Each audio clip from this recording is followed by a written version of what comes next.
Oh, I'm going to be thinking about this moment for the rest of my life.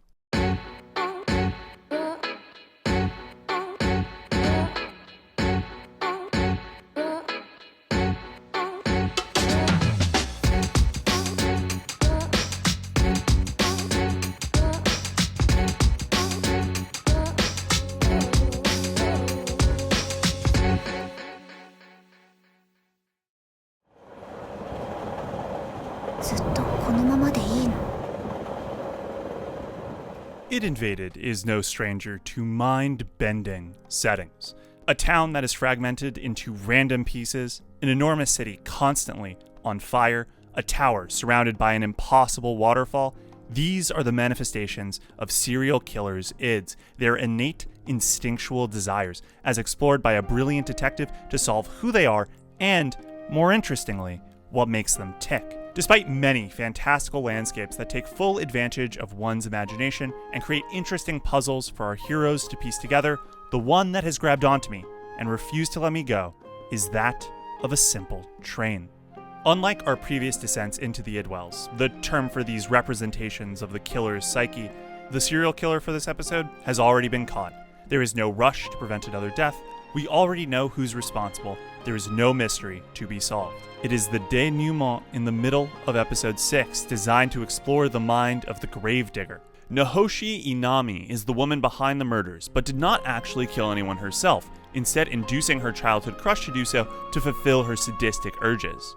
She is obsessed with watching death, live streaming the slow asphyxiation and then decomposition of her victims. And yet, her Idwell is unassuming, a train making its way through a forest at night. As our brilliant detective makes his way through the cars, he finds nothing but dead people, commuters who have decomposed into skeletons. Meanwhile, the analysis team outside of the well discovers her victims standing at a crossing watching the train go by, and determines that the train is one that Inami rode along with the childhood crush to school, with the additional revelation that this very train is the one that her mother jumped in front of to her demise. The detective continues along, eventually arriving back in the first car, finding that the train is a complete loop, and discovering a 14-year-old Inami staring out the window with her crush in the seat across the way. The detective sees her looking at the boy in the reflection of the glass and invites him over, which Inami shoots down in classic teen crush fashion, seemingly not wanting to make her feelings obvious. This distance is not surprising, seeing as in the real world, a 27-year-old Inami still keeps that same boy at arm's length, even as he died reaching out for her. The version of her in her psyche says to the detective that she hates seeing dead people. The analysts tell us that this feeling has been twisted by the events with her mother, and this makes sense since she's not walking up and down the train cars staring at the dead bodies littered across them. But it's notable that she's staring out the window and her victims stand at the crossing. And also in that window is the reflection of her love, the same person she induced to kill those people. An overlap of love and death. The train itself is the same. Her time to be with her crush at a comfortable distance, and yet also the vehicle that kills her mother. It is no wonder that this moment is etched into her psyche as an unending loop, unable to process these conflicting emotions. Inami's subconscious is a world in which her mother is perpetually dying, though she does not know it for certain, and she looks out the window to see the reflection of the boy she loves, and yet simultaneously views her victim standing where her mother jumped. Despite this, Inami says, "I want it to be this way forever. There is no destination. It does not matter where the train is going. Inami will never have to move past this point in time. She is forever a 14-year-old girl who does not have to resolve her romantic feelings, nor to deal with the reality of her mother's death until she develops such a fixation because of the trauma that she becomes obsessed with it."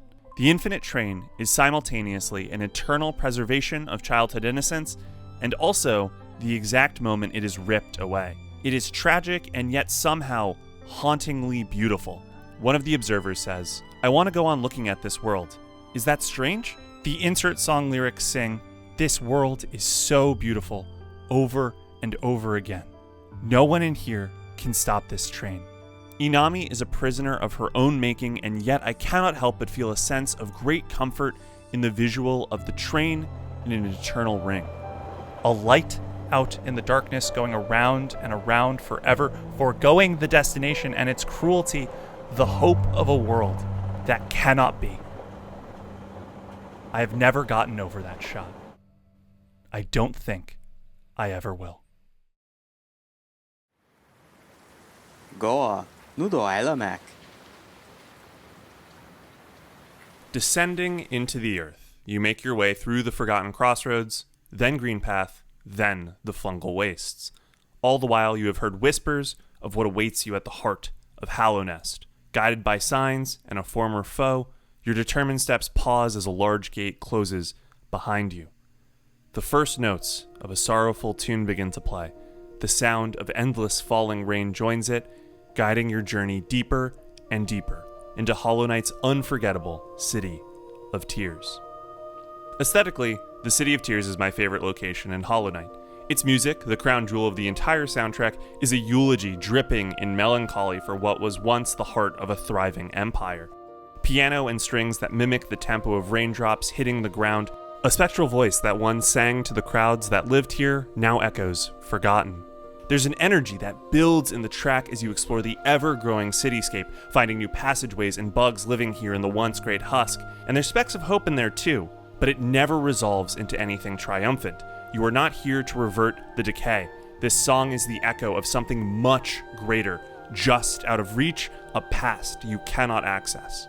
Standing at any of the glass windows, you feel a sense of scale that hadn't existed previously in the world of Hollow Knight. The tapestry of blues woven throughout its color scheme conjures a profound duality, a sadness for what has been lost and yet some sense of serenity in this new reality.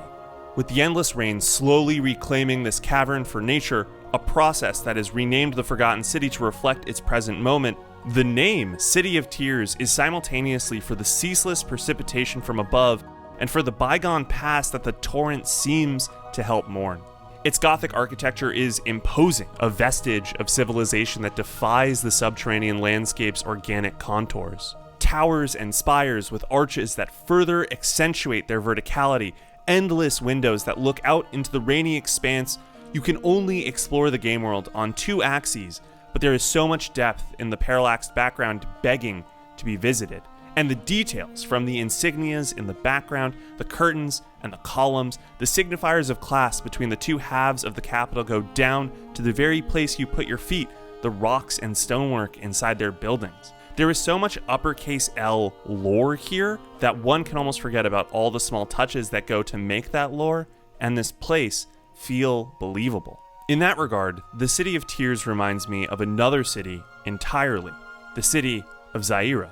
Zaira is, like the focus of this panel, fictional, dreamt up by Italo Calvino in his seminal work, Invisible Cities. The totality of Zaira is all of 2 pages, talking about the city's physical measurements and their inextricable relationship to its history.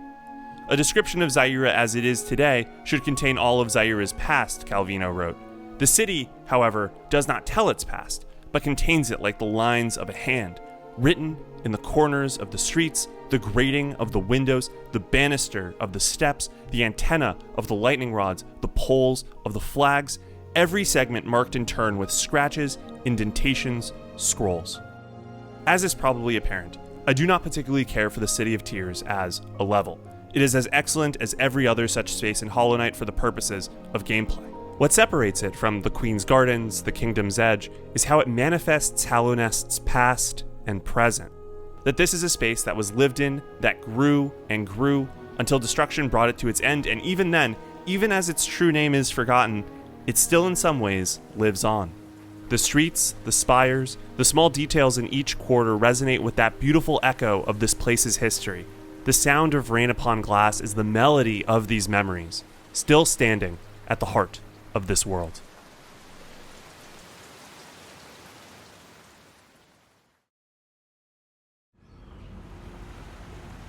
あれは何も特別なことじゃなかったって思い始めてる。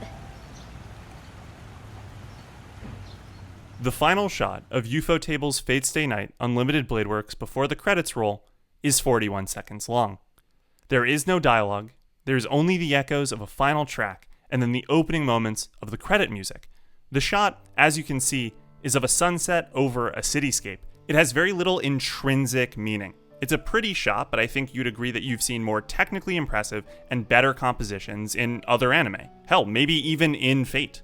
It is the context of what this shot represents that makes it so powerful, and that's fitting since UBW's epilogue feels like its foremost concern is context, or rather recontextualizing the experience of its characters in the 2 years since the plot ended. 41 seconds might not seem like an eternity, but in terms of thinking about how simply and poignantly it captures and reflects the ideas of UBW's epilogue, I've been watching this shot endlessly for the last 8 years.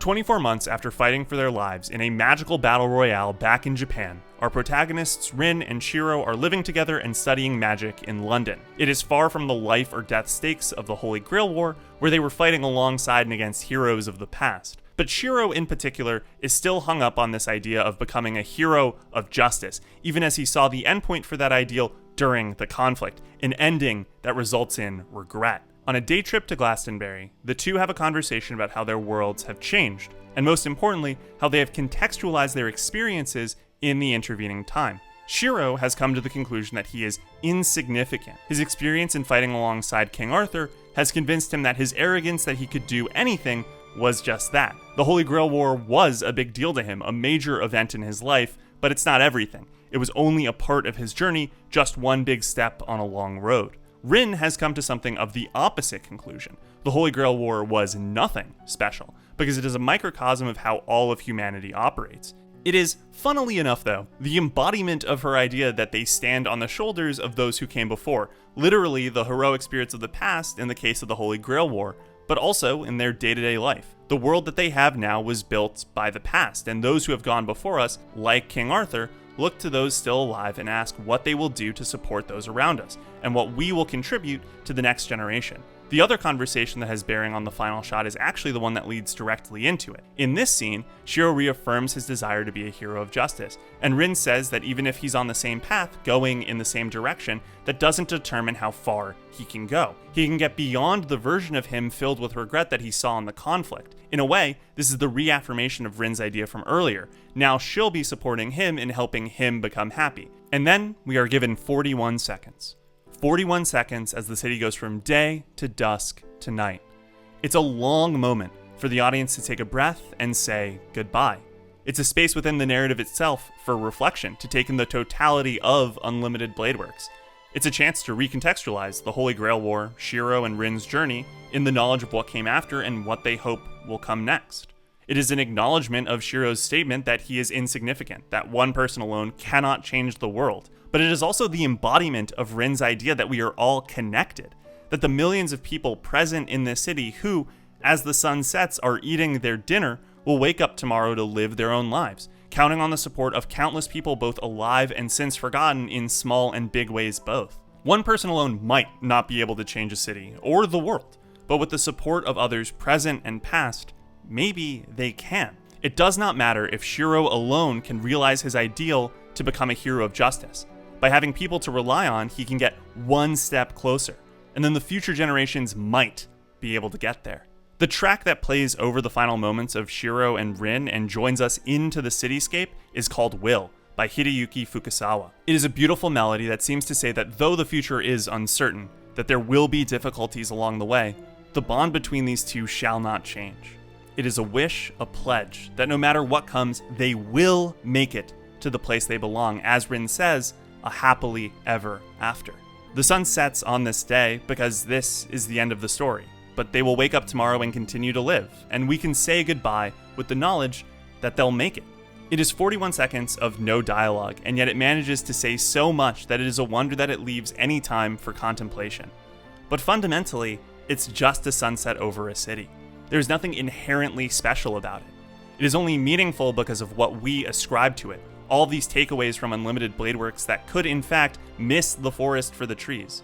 I think this final shot resonates with me so much because I read it both as an affirmation of the idea that the Holy Grail War was only one part of their lives, just as this sunset is one day in their journey together.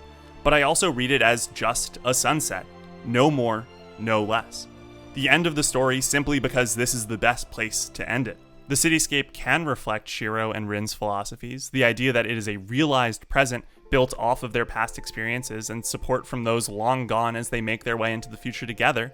Yet equally importantly, it is simply a shot that shows the world as it is, and as it forever shall be.